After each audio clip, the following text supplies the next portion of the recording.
Nangyari ang karanasan kong ito nung ako ay nasa 8 taong gulang pa lamang. Nakasanayan na namin ang umuwi sa probinsya ng aking ama tuwing bakasyon sa eskwela, lalo na nung mag-isa na lang ang lola sa buhay. Natatandaan ko pa, galing kami sa pamamasyal sa parke kasama sina papa at ang bunso kong kapatid, mga bandang 10:00 ng gabi. Ang ilaw doon ay hanggang sa may tulay lang, kaya kailangan namin maglakad ng mga ilang kilometro papunta sa kanto papasok sa bahay ni lola. Di gaanong maliwanag ang buwan noon. Siguro dahil medyo makapal ang ulap.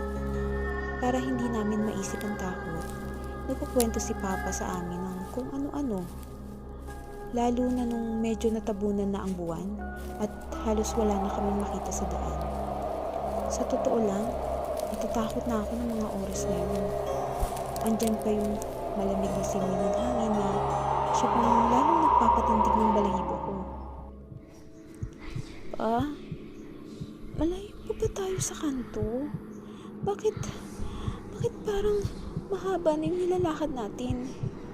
Ang nasabi ko na medyo nanginginig ang tinig. Oo nga, papa.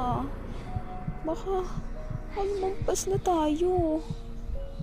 Dagdag naman ni bunso nang biglang may at sabay kaming napatiling magkapatid sa takot at pagkabigla.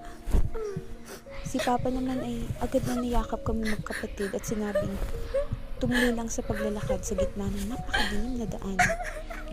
Sa mga oras na yun, dala ng takot, ay may mga naririnig na din kami magkapatid na kumakaluskos. Sabay titingin kami sa likod, pero wala kami makita dahil sobrang dilim. Nasasabayan pa ng huni ng kuliglig at alulong ng aso. Nanginginig at kabado kami naglalakad nang biglang napatingin si bunso. Takot na yumakap kay papa. Ba't napunta tayo dito pa? Nasa gitna na tayo ng sementeryo. Tumingin ako sa paligid ko. At nakita ko nga, nakapaligid sa amin ang mga nicho. Nasa sementeryo na nga talaga kami. Lumagpas na kami sa kanto dahil sa sobrang dilim. Sa takot ko ay yumakap ako kay papa at naiyak. Pakiramdam namin ay may nakatingin sa amin at pinagmamasdan kami kahit ang dilim ng paligid. Biglang humangin ng malamig. Kasabay ng malamig na hangin ay may napakabahong amoy at parang may kung anong pumapagaspas sa paligid. Pero wala kaming makita. Sabay kaming magkapatid na yumakap kay papa dahil sa sobrang takot. Si papa ay halatang nagulat at kinakabahan na din, pero pinakalma naman kami ni papa. At sabi, wag daw kaming matakot. Manalangin na lang daw kami at humingi ng gabay ni lolo na nakalibing din doon.